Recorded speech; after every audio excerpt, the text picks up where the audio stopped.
جائے گی۔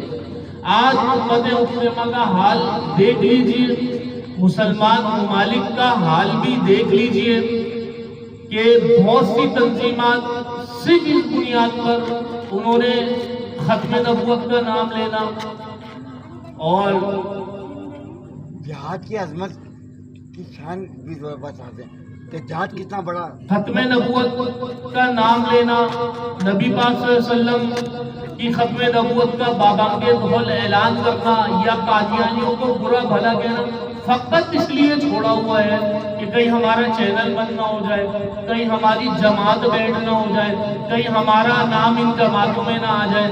تو یہ ایجنڈا کس کا ہے؟ یہ ایجنڈا انہی کا ہے، یہودیوں کا اور عیسائیوں کا۔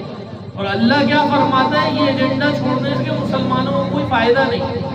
اگر آپ اس خوشی میں کہ میرے ویزے بند نہ ہو جائے امریکہ کے،